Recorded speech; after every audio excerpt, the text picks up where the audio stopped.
Assalamualaikum warahmatullahi wabarakatuh. Jumpa lagi dengan saya Freddy Sudaryanto.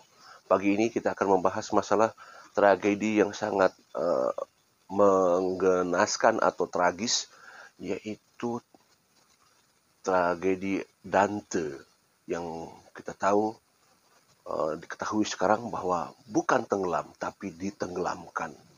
Ya, jadi ditenggelamkan. Kurang lebih sekitar 12 kali dimasukkan ke dalam kolam, ya, ke dalam di bawah permukaan air 12 kali. Dan saya hitung detik demi detiknya itu dari mulai 15 detik sampai 1 menit 20 detik setelah saya hitung itu, ya. Artinya memang di situ ada proses kesengajaan, ya. Dan ini sudah ditangani oleh pihak penyidik dan masuk ke pasal 340, ya. 340 termasuk juga ke perencanaan. Dan kalau sudah perencanaan gini, kalau kita bicara masalah perencanaan, ini akan menarik, ya. Kasus ini hampir sama dengan kasus Subang sebenarnya. Apa yaitu? Belum apa-apa sudah membawa pengacara.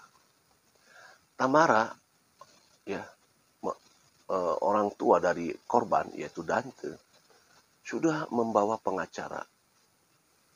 Ini juga jadi hampir sama dengan kasus Subang, ya. Pengacara dimasukkan di awal-awal, ya. Kan memang wajar kalau ada kecurigaan bahwa kenapa kau harus bawa pengacara di awal-awal. Seperti kasus Subang, Pak Yosef diberikan pengacara di awal-awal, ya.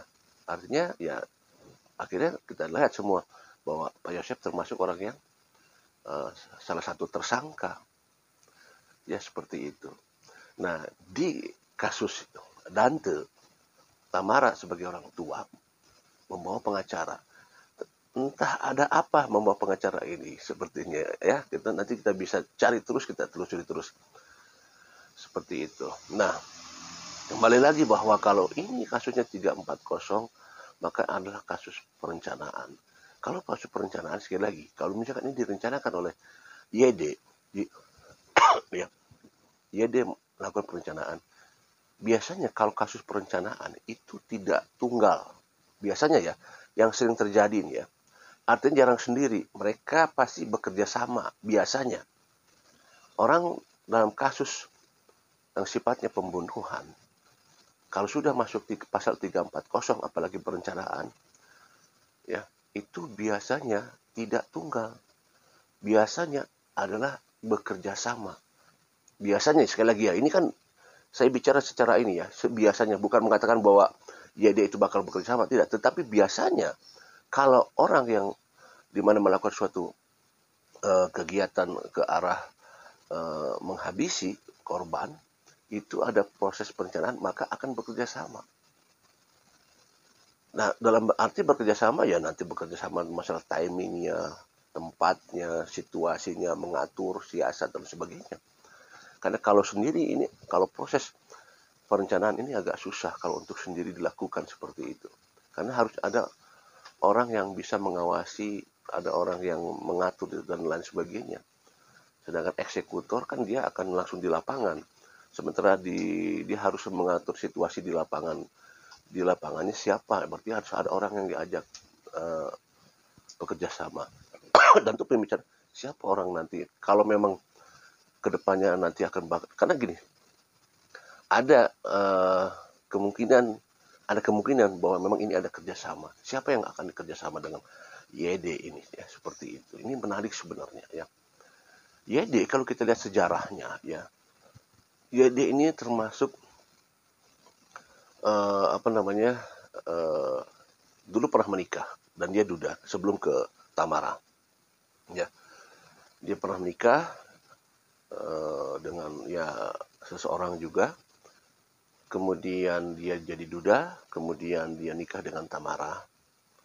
Maksud saya bukan nikah, jadi kekasihnya Tamara, ya, jadi kekasihnya Tamara. Nah, kalau sejarah ke belakang ada juga yang bahwa bagaimana perilaku daripada YD. Ada beberapa kejadian yang dilakukan oleh YD sehubungan dengan pernah juga ikut dalam pengeroyokan salah satu figur ya, public figure, ikut dalam suatu pengeroyokan di mana juga orang yang dikeroyoknya itu sempat shock juga ya. Ternyata katanya ini dalang daripada kasus di Tamara ini. Nah, seperti itu. Jadi kita kembali lagi kepada masalah pada saat YD itu berusaha untuk memasukkan atau menghabisi daripada anaknya Dante ini, motifnya apa? Ya, tentu nanti akan ada motif. Apa yang akan dia cari di situ? Apakah pengen menguasai daripada harta Tamara? Apakah akan menghilangkan beban dan lain sebagainya? Nanti akan kita dapatkan apa motif daripada YD menghabisi Dante. Memang sangat tragis sekali pada saat melakukan penghilangan nyawa daripada Dante. Di sebelahnya ada anaknya. Di sebelah situ di pinggirnya ada anaknya YD. Cuma ya memang masih kecil. Barangkali tidak begitu perhatian ya. Tetapi ini betul-betul sangat tragis sekali. Ya.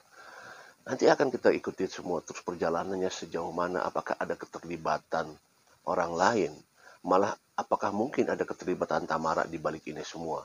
Apakah Tamara bekerja sama dengan YD? Ini kalau misalkan benar ini sangat-sangat tragis sekali. Kenapa juga?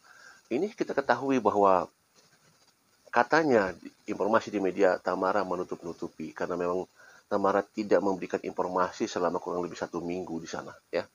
Kemudian juga Tamara tidak mau dilakukan otopsi. Tamara juga tidak mau membuka CCTV. Akhirnya siapa yang membuka CCTV adalah ayah kandung daripada Dante, yaitu DJ Angger. Kita ketahui dari DJ Angger lah yang sempat melihat ada kejanggalan pada saat memandikan korban, pada saat dimandikan. Ya, dan Angger meminta untuk dilakukan otopsi, dan di sana dilakukan otopsi. Dan Angger pula lah akhirnya yang mendapatkan CCTV itu, dan akhirnya terkuaklah ini semua bahwa pelaku adalah kekasih daripada Tamara, yaitu YD. Ya, seperti itu. Kita akan terus ikuti. Ini menarik perjalanannya. Yang menarik adalah apakah ada keterlibatan Tamara bekerja sama dengan YD. Lantas apa yang membuat, kalau misalkan benar, sekali kalau misalkan benar, apa yang membuat ini? Motifnya apa semua ini? Ya, nanti akan kita tahu bagaimana motifnya kalau sudah kita lihat nanti masuk di ranahnya pihak kepolisian, sudah masuk ke penyidikan, kita akan tahu nanti motifnya apa. Demikian materi pagi ini.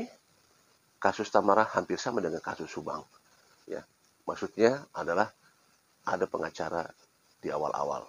Assalamualaikum warahmatullahi wabarakatuh.